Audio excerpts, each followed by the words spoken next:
Detective Sarah Chen never imagined her morning coffee would be interrupted by the most bizarre case of her 20-year career. The call came at 7:15 on a Tuesday morning, just as she was reviewing cold case files in her downtown Los Angeles office. The voice on the other end belonged to Marcus Webb, head of security at Forest Lawn Memorial Park in Glendale. His words were careful, measured, but she could hear the tremor underneath. "Detective, we have a situation at the Jackson Family Mausoleum. You need to see this yourself." 40 minutes later, Sarah stood inside the climate-controlled sanctuary where music royalty rested in eternal peace. The marble floors gleamed under soft lighting, and the air smelled faintly of jasmine and roses. Marcus led her past ornate crypt bearing names that had shaped entertainment history.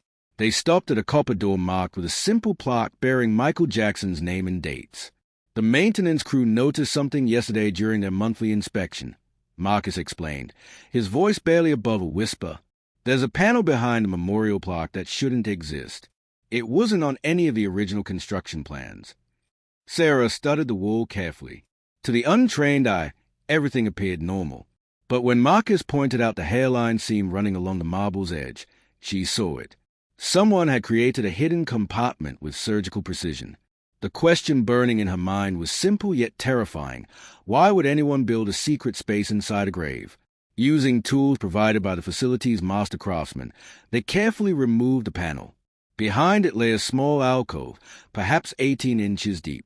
Inside sat a weathered leather journal, a USB drive wrapped in plastic, and a collection of photographs bound with a red ribbon. Sarah's hands trembled as she reached for the journal. The moment her fingers touched the cracked leather, she knew this discovery would shatter everything the world believed about the king of pop's final years. The journal's first page bore a date from 2 months before Michael Jackson's death in June 2009. The handwriting was shaky, hurried, as though written by someone in constant fear of being discovered. Sarah began reading aloud to Marcus, her voice growing steadier with each word despite the ice forming in her veins. "They are watching me constantly now. Every phone call monitored. Every visitor screened. I thought surrounding myself with security would keep me safe, but I was wrong. The people I trusted most are the ones controlling the cage. I need to document everything before it's too late. If you're reading this, then my worst fears have come true. What they are planning goes beyond me. It involves dozens of others in this industry. I'm just the biggest prize." Sarah flipped through more pages, each entry more disturbing than the last.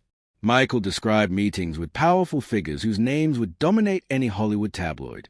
He detailed financial schemes involving millions of dollars, coercion tactics used against artists, and a network of enablers who kept vulnerable celebrities dependent and compliant. The journal painted a picture of someone who had discovered something dangerous and was desperately trying to leave evidence behind. But it was the photograph that made Sarah's blood run cold. They showed Michael at various private gatherings, his eyes hollow and distant. In several images, he appeared to be arguing with men in expensive suits. One photo captured him alone in what looked like a recording studio, holding a piece of paper covered in frantic handwriting. The timestamp showed it was taken just 3 days before his death. Marcus leaned closer, squinting at the photographs. "Detective, look at the people in the background of this one. That's James Corso, the entertainment lawyer who died in a car accident 6 months after Jackson. And that's Rebecca Winters, the studio executive who supposedly committed suicide last year." Sarah's mind raced through the implications.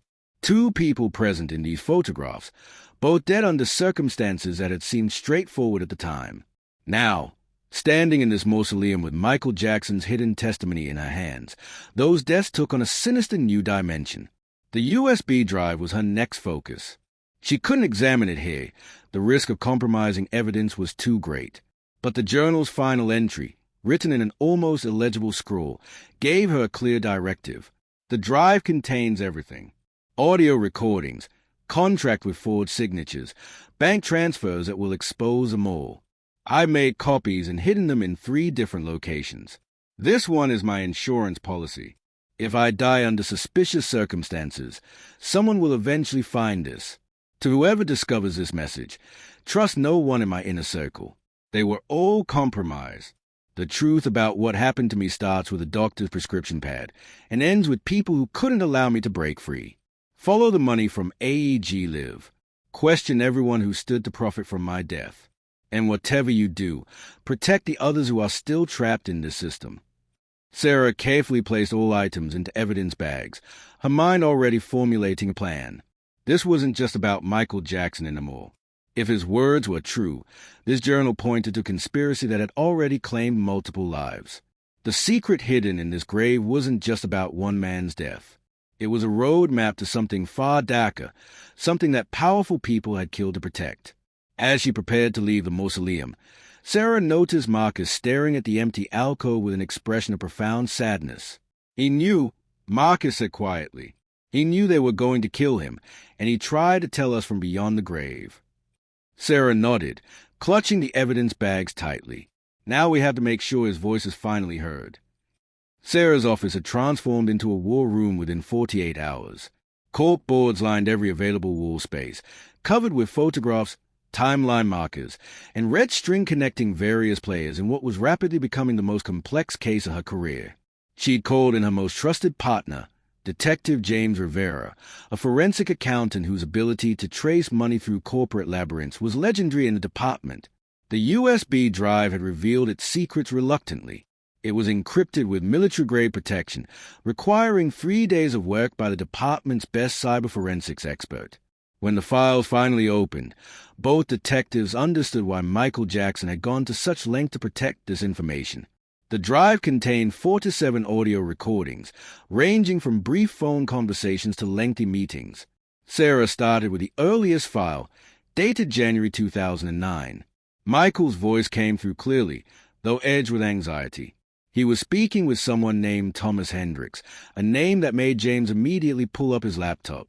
Hendricks was a private investigator, James explained, typing rapidly. Former FBI. He specialized in corporate espionage cases. Died of a heart attack in December 2009, 6 months after Jackson. Sarah felt a familiar chill of a pattern emerging. Another person connected to Michael, another convenient death. She pressed play on the recording. Michael's voice filled the room. Thomas, I need you to document everything. Every contract they put in front of me since I signed for this comeback tour. Something's wrong. The insurance policies have bizarre clauses. There are people in my house I didn't hire.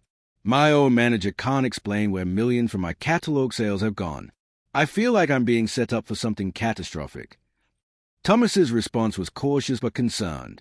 Michael, if what you're suggesting is true, we're talking about fraud on a massive scale. These people have unlimited resources.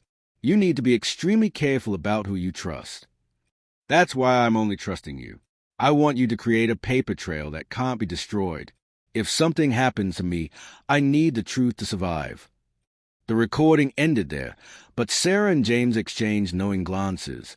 They moved through the files chronologically, and with each recording, the picture became clearer and more disturbing. Michael had uncovered a scheme where his handlers were systematically draining his assets while simultaneously increasing his dependence on prescription medications provided by doctors on their payroll. One particularly damning recording captured a conversation between 2 men discussing Michael as though he were livestock. We need him functional enough to perform but dependent enough to stay compliant. The tour alone will generate $800 million. After that, the catalog sale will bring in billions. He thinks he owns his masters, but we've buried clauses in 14 different contracts that give us controlling interests. James paused that recording and turned to Sarah. I've been pulling financial records all night. AEG Live's involvement in Jackson's final tour was more than just promotion. They had insurance policies worth hundreds of millions if the tour failed, or if Jackson died before completion. And look at this. He pulled up a spreadsheet showing a web of offshore accounts. Money was being funneled from Jackson's estate into these accounts starting in 2007. Small amounts at first, then increasingly larger sums. The account holders are shell companies, but I'm tracing them back to real people. So far, I've connected 3 to members of Michael's management team and 2 to executives at AEG. Sarah studied the numbers, her detective's instinct screaming that they were looking at motive for murder. If Michael discovered this theft and threatened to expose it, he wasn't just threatening a few careers. He was threatening a pipeline worth billions of dollars. The journal entry provided context for the recordings. Michael had become increasingly paranoid in his final months, but the evidence suggested his paranoia was justified. He wrote about finding hidden cameras in his rented mansion, about conversations being repeated back to him by people who shouldn't have known what was said, about medications appearing in his bathroom that he didn't remember prescribing. One entry, dated just 10 days before his death, was particularly chilling. Dr. Murray came to me through people connected to AEG. I didn't choose him. They insisted. Now is in my house every night, administering drugs that leave me confused and helpless. I tried to fire him, but they told me the tour would be canceled if I didn't cooperate with a medical protocol. I'm trapped. I can perform or I can be destroyed financially. Those are my only choices. But I'm documenting everything. They can't erase the truth if I hide it well enough.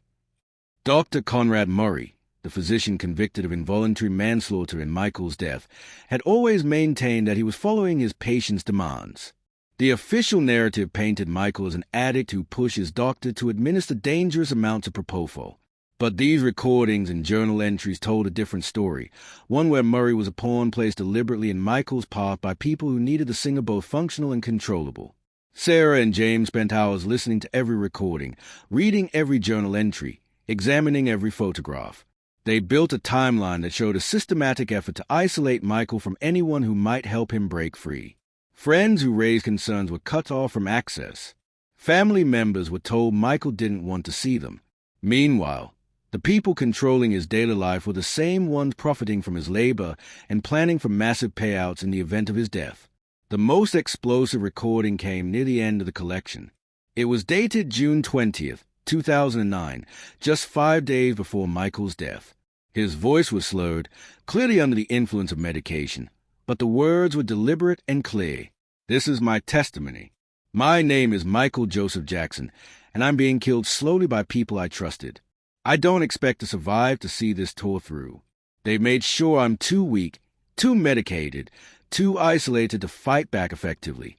But I want it known that my death, when it comes, will not be an accident or an overdose caused by my addiction. It will be murder, premeditated, calculated murder motivated by greed. I've hidden evidence in places they'll never think to look. Someday, someone will find it and expose what was done to me and to others in this industry who've been used and discarded. To my family, I'm sorry I couldn't be stronger. To my children, know that I fought as hard as I could. And to those responsible, know that the truth is a way of surviving even when its messenger doesn't. The recording ended with the sound of Michael crying softly, then silence. Sarah felt tears on her own cheeks. This wasn't just evidence of a crime. It was a man's final plea for justice, recorded with the full knowledge that he was running out of time. James closed his laptop and looked at his partner. Sarah, if we pursue this, we're going after some of the most powerful people in the entertainment industry. They've already killed to protect this secret. They won't hesitate to do it again. Sarah wiped her eyes and straightened her shoulders. Then we better make sure we stay ahead of them. Michael Jackson spent his final days in fear, documenting his own murder. The least we can do is make sure his sacrifice wasn't in vain. Detective Sarah Chen sat across from Katherine Jackson in the family's Encino estate, her hands folded carefully around a cup of tea she hadn't touched. The matriarch of the Jackson family had aged noticeably since her son's death, but her eyes remained sharp, missing nothing. When Sarah explained the purpose of her visit, Katherine's reaction was not surprise but a weary confirmation of suspicion she'd carried for 15 years.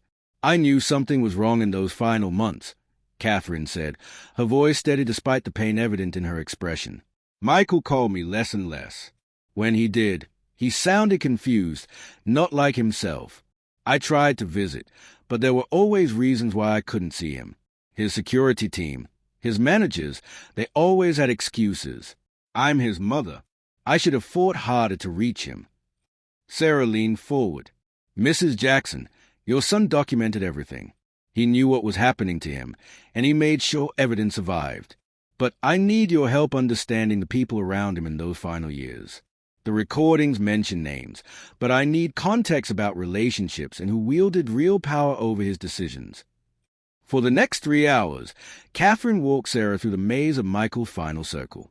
The picture that emerged was one of a man surrounded by people with conflicting agendas, all profiting from his fame while few genuinely cared about his well-being. At the center of this web were three key figures whose actions in the month before Michael's death now appeared increasingly suspicious. Frank Dilio, Michael's manager at the time, had returned to Michael's employment after years apart. Catherine explained that Michael hadn't wanted to work with Dilio again, but pressure from AEG Live and other business associates had forced a reunion. Frank controlled access to my son, Catherine said. Every business decision went through him. Michael told me once that he felt like Frank was working for someone else, not for him. Sarah made notes rapidly. Dilio had died in 2011, another name added to the growing list of convenient deaths. According to Catherine, Dilio had been the gatekeeper, controlling which phone calls Michael received, which visitors were allowed, and what information reached the singer about his own finances and business dealings. Then there was Randy Phillips, the CEO of AEG Live, the company promoting Michael's planned 50-show comeback tour at London's O2 Arena. The financial arrangement was unusual and heavily weighted against Michael. If he failed to perform, he would owe millions. If he died before the tour's completion, AEG stood to collect massive insurance payouts. Phillips had been present at several key moments in Michael's final weeks, including a meeting where the singer allegedly appeared confused and unable to complete a rehearsal. Randy Phillips treated my son like a commodity, Catherine said, her voice hardening. Not as a human being, not even as an artist, just as something to be exploited for profit. When Michael started missing rehearsals because he was too medicated to function, Phillips didn't get him help. He pressured Dr. Murray to make sure Michael could perform, regardless of what it took. The third key player was Dr. Tome Tome, a businessman who had become Michael's manager and financial advisor in the years before his death. His background was murky, his credentials questionable, yet he had somehow gained Michael's trust and control over his finances.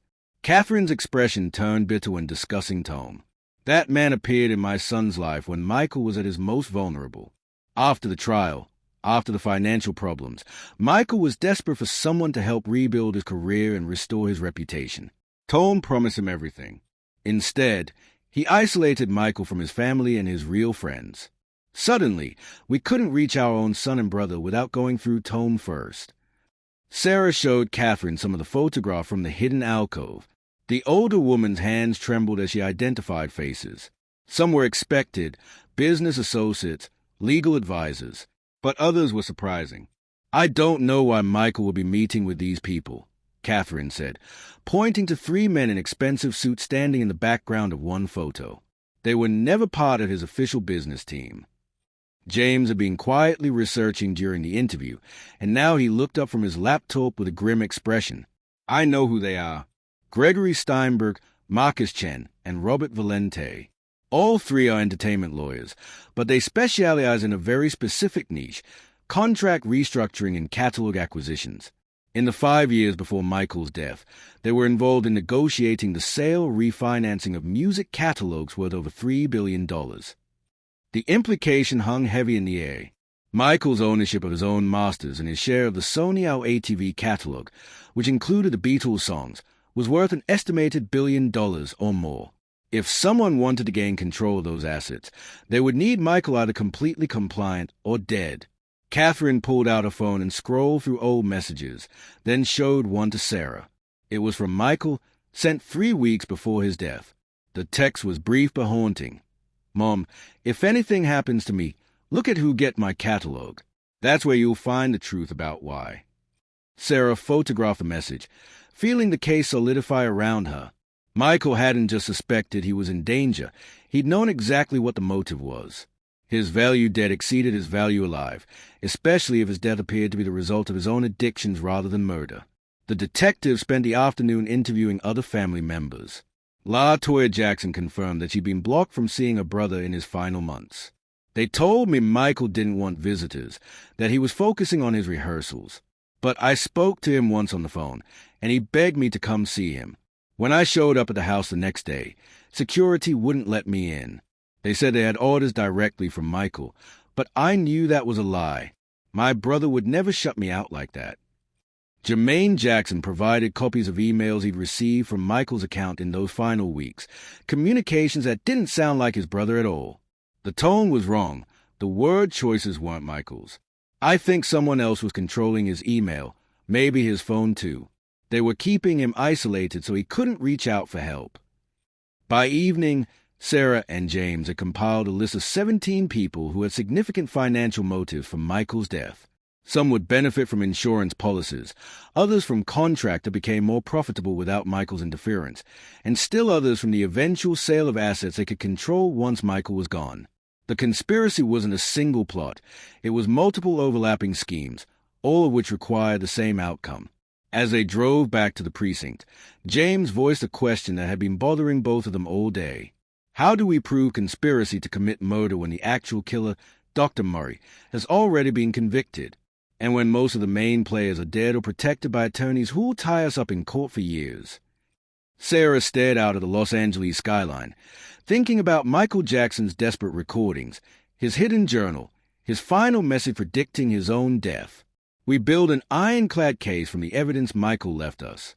We trace every dollar, document every connection, and show that his death wasn't the tragedy of an addicted celebrity. It was the planned execution of a man who threatened billion-dollar interests. And we do it before anyone else ends up dead. James nodded slowly. Starting tomorrow, we request warrants for financial records going back 10 years. Every company, every person, every transaction connected to Michael Jackson's business dealings. If the conspiracy is there, the money will prove it. Sarah pulled out a phone and looked at the photograph of Michael's final journal entry. His handwriting was barely legible, the words of a man who knew his time was running out. The truth is worth dying for. Make them pay for what they've done. Not just to me, but to all of us they've used and destroyed. We will, Sarah whispered to the image. I promise you, we will. 3 months into the investigation, Sarah and James had transformed their case from conspiracy theory into documentable fact. The precinct's conference room looked like something from a spy thriller, walls covered with financial flowcharts, photographs with connecting lines, and printed emails highlighting suspicious communications. The district attorney had assigned a special prosecutor, Maria Gonzalez, whose reputation for taking down white-collar criminals made her the perfect choice for a case this explosive. The financial evidence was damning. James had traced over $400 million moving through shell companies in the 2 years before Michael Jackson's death. The money originated from Michael's account, filtered through consultants and business managers, then disappeared into offshore holdings. 18 months after Michael's death, those same funds began reappearing in the portfolios of the very people who had surrounded him in his final year. Look at this pattern, James explained to Maria, pointing to a complex flowchart. Dr. Tom authorized the sale of Michael's Neverland Ranch at a massive loss, $5 million less than market value. The buyer was a company called Colony Capital. 3 months after Michael's death, Tom received a consulting fee of $4 million from an LLC that's owned by a subsidiary of Colony Capital. That's barely concealed payoff for undervaluing the asset. Maria studied the documents with growing anger. What about the insurance policies? Sarah pulled out another folder. AEG Live took out policies worth $117 million on Michael's life. The stated reason was to protect their investment in the tour. But here's what's interesting. The policies were structured so that if Michael died before the tour began, AEG would collect the full amount. If he died during the tour, the payout would be reduced. If he completed the tour successfully, there would be no payout at all. Now ask yourself, given that financial structure, did AEG have more incentive for Michael to live or die? And they knew his health was failing, James added. We have emails between Randy Phillips and Paul Gongaware, another AEG executive, where they discuss Michael's inability to complete rehearsals. Phillips writes, "We're going to have to get tough with him. He's costing us money every day he can't perform." Gongaware responds, "Make sure Murray understands what's at stake. Whatever it takes to get MJ ready." That was written 2 weeks before Michael's death. Maria made notes rapidly. That could be interpreted as pressure on Dr. Murray to keep Michael functioning regardless of medical ethics. Do we have anything more direct? Sarah had been waiting for this question. She pulled out a transcript of one of Michael's hidden recordings. This is from June 18th, 2025, exactly 1 week before he died. Michael recorded a meeting between Dr. Murray and someone we've identified as David Kane, a lawyer who worked for AEG. She read from the transcript. Kane, Doctor, we're not paying you $150,000 a month to give us excuses. Michael need to be at rehearsals, fully functional, or this entire tour collapses. Do you understand what that means for everyone involved? Murray, I understand, but I'm telling you he can't take much more of this regimen. His body is breaking down. Kane, then you better find a way to hold him together for 2 more weeks until we get him to London. Once the tour starts, it's out of our hands. But if he fails now, you'll be the one held responsible for the financial losses. Make it work, or we'll find a doctor who will. The conference room fell silent. Maria looked at Sarah with new respect. That's coercion of a medical professional to commit malpractice. If we can prove Kane was acting on AEG's behalf and with their knowledge, we can establish criminal conspiracy. We can prove it, James confirmed. Kane's phone record shows 17 calls to Randy Phillips in the 48 hours after this meeting. And Phillips's assistant has emails showing he was kept informed of every conversation Kane had with Dr. Murray. But the most devastating evidence was yet to come. Sarah had found something in Michael's journal that initially seemed like paranoid rambling, references to other artists who had died under suspicious circumstances. Michael had written, "They did this to Sam, to Phyllis, to so many others. When you're worth more dead than alive, when they control your catalog and your contracts, they start planning your funeral." Sarah had spent weeks researching the names Michael mentioned. What she discovered chilled her to the bone. Over the past 20 years, at least 9 major recording artists had died suddenly, drug overdoses, accidents, apparent suicides.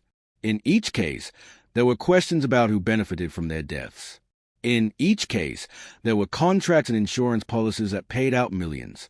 And in several cases, the same attorneys, business managers, and record executives appeared in the background. This isn't just about Michael Jackson, Sarah explained to Maria. This is about a systemic problem in the entertainment industry where artists become commodities. Once they are valuable enough, certain people start calculating whether they are worth more alive or dead. Michael figured this out, and he made the fatal mistake of threatening to expose it. Maria stood and walked to the window, processing the magnitude of what they'd uncovered. If we proceed with this theory, we're not just accusing people of conspiracy to commit murder. We're alleging that there's an organized system within the entertainment industry for exploiting and potentially killing artists for financial gain. Do you understand the implications? The lawsuits alone will be staggering. I understand, Sarah said firmly. I also understand that Michael Jackson spent his final days terrified, documenting his own murder because he knew no one would believe him otherwise. He literally buried the truth in his grave because it was the only place he thought it might survive. We owe it to him and to every other artist who's been victimized by this system to expose it. James pulled up one final document on his laptop. There's something else.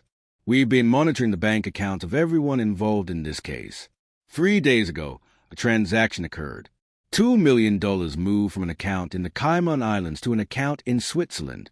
The Swiss account belongs to a security consultant who specializes in making problems disappear. The Cayman account traces back to one of the shell companies we've connected to AEG. The implication was clear. Someone had noticed the investigation and was taking steps to protect themselves. The danger Sarah had worried about from the beginning was now immediate and real. Maria made her decision. We move forward, but carefully. We need protection details on both of you, effective immediately. We also need to secure all evidence in multiple locations. If they are willing to kill to protect this secret, they won't hesitate to destroy evidence or eliminate witnesses. That night, Sarah returned to her apartment to find her door slightly ajar. Her heart raced as she called for backup, then carefully entered with her weapon drawn. The apartment had been searched professionally. Nothing was obviously missing or broken, but her files had been looked through, her computer accessed.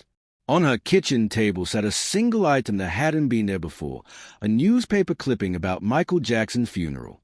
Someone had circled a quote from one of the eulogies. Some secrets are meant to stay buried. Written in red ink across the clipping was a simple message. Let the dead rest. Sarah photographed the clipping, bagged it as evidence, and called James. They know what we're doing. They've been in my home. They hit my place, too, James replied, his voice tight with controlled fury. Same message, different method. They left a copy of Michael's autopsy report with certain sections highlighted, the ones about drug levels in his system. Their message is clear. The official story is that Michael was an addict. They want us to remember that changing that narrative has consequences. But instead of intimidating the detectives, the break-ins only strengthened their resolve. Sarah stood in her violated apartment, looking at the photograph of Michael Jackson she'd pinned to her investigation board. He'd been terrorized in his final months, isolated and frightened, yet he'd still found the courage to document what was happening to him. "They are scared," she said to James over the phone. "They wouldn't be threatening us if they weren't worried about what we found. We're close to something they desperately need to keep hidden. That means we keep pushing." "Agreed," James said. "Tomorrow, we present everything to the grand jury. Let's see these powerful people try to threaten an entire judicial proceeding." As Sarah packed emergency bags and prepared to move to a secure location, she reread Michael's final journal entry one more time. His words seemed to speak directly to her across the years. "To whoever finds this, don't let them scare you into silence. The truth is worth the risk. Justice is worth the fight. Make them answer for what they've done." "We're making them answer, Michael," Sarah whispered. "I promise you that." The grand jury proceedings began on a gray Monday morning in downtown Los Angeles. Sarah and James had been sequestered in a safe house for the past week, reviewing their presentation with Maria Gonzalez and a team of federal prosecutors. The case had grown beyond a single murder investigation. It now involved the FBI, the IRS, and the Securities and Exchange Commission. What started with a hidden journal in a mausoleum had exposed financial crimes spanning 2 decades and involving hundreds of millions of dollars. The courtroom was sealed to the public, but word had leaked about the nature of the investigation. Outside, fans held vigil with signs demanding justice for Michael Jackson. Inside, Sarah prepared to present evidence that would rewrite the narrative of one of the most famous deaths in modern history. She began with the recordings, playing Michael's own voice describing his fear and isolation. The grand jurors listened in stunned silence as the king of pop explained how he was being systematically exploited and controlled. When his final recording played, the one where he predicted his own death, several jurors wiped away tears. James followed with the financial evidence, walking the jury through a complex web of theft and fraud. He showed how Michael's assets had been undervalued and sold, how his debts had been artificially inflated, and how the people managing his affairs had been siphoning millions while keeping him dependent on medications that clouded his judgment. Michael Jackson was worth approximately $800 million at the time of his death, James explained. Today, his estate has generated over $2 billion in revenue. The difference is that now, Michael can't question where the money goes. He can't fire his managers or change his lawyers. He can't refuse tours or renegotiate contracts. Dead, he became the perfect client, infinitely profitable and impossible to control. The prosecution presented evidence about the insurance policies, the suspicious meetings, and the pressure placed on Dr. Conrad Murray to keep Michael functioning at any cost. They showed emails where AEG executives discussed Michael's failing health while simultaneously pushing forward with tour preparations that required him to perform 50 shows in rapid succession, a schedule that would challenge even a healthy 30-year-old, let alone a 50-year-old man being administered dangerous medications nightly. But the most explosive testimony came from an unexpected source. Dr. Murray, serving his sentence in a California prison, had agreed to cooperate with the investigation in exchange for review of his conviction. Through a video link, he addressed the grand jury with visible emotion. "I've spent years portrayed as a villain in Michael Jackson's death," Murray said, his voice breaking. "I was convicted of involuntary manslaughter, and I accept responsibility for my medical decisions at night. But what the trial never explored was the pressure I was under, the threats made if I didn't keep Michael performing, and the people who placed me in that position knowing I would do whatever it took to earn that salary." Murray described meetings with AEG executives where he was told explicitly that Michael's ability to perform was non-negotiable. He detailed phone calls where he expressed concern about Michael's health, only to be told that the financial consequences of canceling the tour would be catastrophic for everyone involved, including Murray himself. "They made it clear that if the tour failed because of medical concerns I raised, I would be held legally and financially responsible," Murray testified. "They said they had doctors in London ready to take over if I couldn't handle the job. The implication was obvious. Either I kept Michael going, or someone else would." someone who might be even more reckless. I convinced myself I was protecting him by staying. I was wrong, but I wasn't alone in this. They used me, and when Michael died, I became the perfect scapegoat. Everyone else walked away clean. Maria then presented evidence Sarah had uncovered about the other artists Michael had mentioned in his journal. She detailed suspicious patterns in the deaths of performers whose estates became more valuable after they died, whose catalogs were sold by grieving families who didn't understand their true worth, whose final days showed signs of isolation and control similar to what Michael experienced. "We're not suggesting a single conspiracy," Maria explained to the grand jury. "We're exposing a system where certain players in the entertainment industry view artists as assets to be maximized. When an artist becomes difficult, when they want more control, more money, or threaten to expose wrongdoing, they become liabilities. And in Michael Jackson's case, those liabilities were eliminated." The grand jury proceedings lasted 3 weeks. Witnesses testified about Michael's state of mind in his final months, about the unusual financial arrangements surrounding the O2 tour, about the culture of exploitation in the entertainment industry. Katherine Jackson gave emotional testimony about her son's final desperate attempts to reach his family. Private investigators hired by the family presented evidence of harassment and intimidation tactics used against anyone who questioned Michael's management. Then came the indictments. Randy Phillips was charged with conspiracy to commit involuntary manslaughter and multiple counts of fraud. 4 other AEG executives faced similar charges. Dr. Tome Tome was indicted on 17 counts of financial fraud and embezzlement. The 3 entertainment lawyers identified in Michael's photographs were charged with conspiracy to commit fraud and racketeering. But the investigation revealed an even more disturbing truth.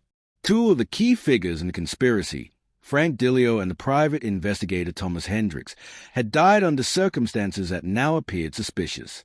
Their medical record showed irregularities. Both had been in excellent health before sudden, fatal medical events. Both died at moments when they might have become witnesses against more powerful players. The FBI opened investigations into their deaths. Within weeks, they discovered evidence of a sophisticated network that had been protecting conspiracy for years. The security consultant whose Swiss bank account had received $2 million was arrested attempting to leave the country. Under interrogation, he revealed that he'd been hired to intimidate witnesses, destroy evidence, and in 2 cases, arrange accidents for people who threatened to expose the truth. They'd been covering this up for 15 years, he admitted during his confession. Michael Jackson wasn't the first, and they were planning to make sure he wouldn't be the last. "The system works too well, generates too much money. My job was to keep it working." His testimony opened up new avenues of investigation. The FBI traced payments going back 12 years, uncovering a pattern of suspicious deaths among artists who had threatened legal action against their management or record labels. The evidence showed a chilling reality. Michael Jackson had been right. The system that destroyed him had destroyed others before him, and would have continued claiming victims if he hadn't hidden the truth in the one place his killers would never think to look. The trial began 18 months after Sarah first stepped into that mausoleum. The media frenzy was unprecedented, but the evidence was overwhelming. Jurors heard Michael's voice from beyond the grave, explaining exactly what was being done to him. They saw the financial records proving systematic theft. They heard testimony from Dr. Murray about the impossible position he'd been placed in by people who valued profit over human life. Randy Phillips took the stand in his own defense, trying to maintain that AEG was simply a promoter with no control over Michael's medical care. But under cross-examination, Maria Gonzalez destroyed his credibility. She presented email after email showing his direct involvement in pressuring Dr. Murray, his knowledge of Michael's deteriorating condition, and his decision to push forward with the tour despite clear evidence that Michael was not medically fit to perform. "You knew Michael Jackson was being given propofol every night," Maria stated, holding up an email. "This message from your assistant confirms you were informed of his treatment regimen. Yet you never suggested postponing the tour. You never brought in independent medical oversight. Instead, you increased pressure on Dr. Murray to keep Michael functional. Why?" Phillips's answer was quiet but damning. "Because we had $800 million riding on those shows. We had sponsors, venue commitments, advance ticket sales. I thought we could get him through it." "You thought you could get him through it," Maria repeated slowly. Even though he was being administered a surgical anesthetic in his bedroom by a cardiologist who had no training in anesthesiology, even though Michael himself was expressing fear about his treatment, even though every medical professional who wasn't on your payroll would have told you this was insanely dangerous, you gambled with his life because you had financial commitments. Phillips had no answer. The jury deliberated for 6 days before returning guilty verdicts on conspiracy charges that would send him to prison for 15 years. Dr. Tome fled the country before his trial but was apprehended in Lebanon and extradited. His trial revealed the extent of the financial fraud. He'd stolen over $40 million from Michael's accounts, sold assets far below their value to associates who paid him kickbacks, and deliberately kept Michael confused about his financial situation to maintain control. He received 22 years in federal prison. The entertainment lawyers who had facilitated the conspiracy through legal manipulation of contracts accepted plea bargains in exchange for testimony about the broader system. Their depositions exposed practices that had been standard in the industry for decades: contract designed to trap artists, accounting methods that conceal theft, insurance policies that incentivized exploitation rather than protection. Dr. Conrad Murray's conviction was overturned on appeal. While he'd made fatal errors in judgment, the evidence showed he'd been placed in an impossible situation by people who knew exactly what they were doing. He was released after serving 4 years, a broken man who had lost his medical license and his reputation, but who had finally told the truth about the pressure he'd faced. The civil suits that followed were staggering. Michael Jackson's estate sued AEG for wrongful death and won a settlement of $600 million. Dozens of other artists and estates came forward with similar stories of exploitation and fraud. The lawsuits revealed an industry culture where young performers were routinely taken advantage of, their contract designed to enrich everyone except the artists themselves. The revelation sparked reform. California passed the Artist Protection Act, requiring independent oversight of contracts and financial management for performers. Insurance companies were prohibited from issuing policies that created perverse incentives for an artist's death or incapacity. Medical licensing boards established strict guidelines for physicians treating high-profile clients, preventing the kind of unethical arrangement that had characterized Dr. Murray's relationship with AEG and Michael Jackson. Sarah and James received commendations for their investigation, but the recognition meant little compared to the satisfaction of seeing justice finally served. 3 years after finding that hidden journal, Sarah returned to Forest Lawn Memorial Park. Marcus Webb, the security chief who had first called her, accompanied her to the mausoleum. "You did it," Marcus said quietly as they stood before Michael's crypt. "You made sure his voice was heard." Sarah touched the marble wall gently. "He did it. He knew he was dying, and he made sure the truth survived.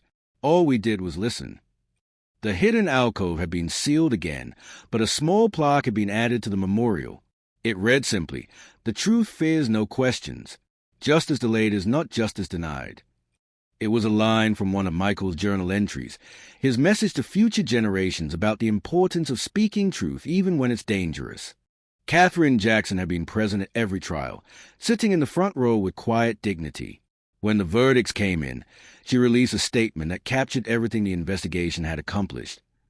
"My son spent his final days in fear, but he found courage to leave us a map to the truth. He wanted the world to know that his death was not the tragic mistake of an addicted artist. It was a calculated crime of people who valued money over humanity. I'm grateful that justice has finally been served, not just for Michael, but for all the artists who have been exploited by this cruel system. May my son's sacrifice lead to real change that protects others from suffering as he did." The impact rippled through the entertainment industry. Artists began demanding independent legal counsel and financial advisors. Record labels faced increased scrutiny over their contracts. Insurance companies revised their policies. The culture of exploitation that had thrived in the shadows could no longer operate with impunity. 5 years after the investigation began, Sarah received a letter from a young singer who had been facing pressure from a management to accept dangerous medication to maintain a grueling tour schedule. The singer had read about Michael Jackson's case and realized she was experiencing the same warning signs he'd documented. She sought help, escaped the abusive management situation, and was now thriving with a team that actually cared about her well-being. "Michael Jackson saved my life," the letter concluded. "Not through his music, though I love his songs, but through his courage to document what was happening to him. He couldn't save himself, but he saved me and countless others by making sure the truth survived. Please know that his sacrifice was not in vain." Sarah kept that letter on her desk, next to a photograph of Michael performing during happier times. Every time she looked at it, she was reminded why she'd pushed so hard to solve a case that everyone else had considered closed. Justice had seemed impossible when she first stood in that mausoleum, staring at a hidden alcove that shouldn't exist. But Michael Jackson had believed the truth was worth fighting for, even dying for. He'd been right. The secret buried in his grave had pointed to a dark reality in the entertainment industry. But it had also pointed toward hope, the possibility that exposing evil could prevent future victims, that one man's courage could spark systemic change, that the truth, no matter how deeply buried, would eventually come to light. On the 15th anniversary of Michael Jackson's death, fans gathered at Forest Lawn to pay tribute. Among the flowers and candles, someone had left a sign with a quote from one of Michael's songs. "If you want to make the world a better place, take a look at yourself and make a change." Beneath it, they'd added in careful handwriting, "He changed the world twice, once through his art, once through his courage. We will never forget." Sarah stood at the edge of the crowd, watching people from around the world honor a man whose final act had been to expose the system that killed him. She thought about the journey from that first phone call to this moment, the recordings, the journal entries, the financial records, the trials, and finally, the justice. Michael Jackson had known he was going to die. He documented his murder with methodical precision, hidden the evidence where it would eventually be found, and left a roadmap for investigators to follow. His grave had contained more than his body. It had contained his testimony, his accusation, his demand for justice. And in the end, from beyond the grave, Michael Jackson had won. The people who killed him were in prison. The system that enabled his death had been reformed. Artists who came after him would be protected in ways he never was. The dark secret hidden in his grave had been brought into the light, and in that light, real change had become possible. Sarah pulled out her phone and looked one last time at a photograph she'd taken years ago of Michael's final journal entry. His handwriting was shaky but determined, the words of a man who refused to die silently. "The truth is worth dying for. Make them pay for what they've done." "We did, Michael," she whispered, tears streaming down her face. "We made them pay. You can rest now." As the sun set over Los Angeles, casting golden light across the Memorial Park, Sarah walked away from the mausoleum. Behind her, fans continued their vigil, celebrating a man whose legacy had transcended even death. The King of Pop's final performance hadn't been on a stage. It had been in a courtroom, through recordings and journals and photographs that had exposed evil and brought justice. His grave had held a dark secret, but from that darkness had come light. From tragedy had come reform. From one man's courage had come protection for countless others. Michael Jackson's story had finally been told. Not the sanitized version the world had been fed, but the truth in all its painful, powerful reality. And the truth, as he had always believed, had set them all free.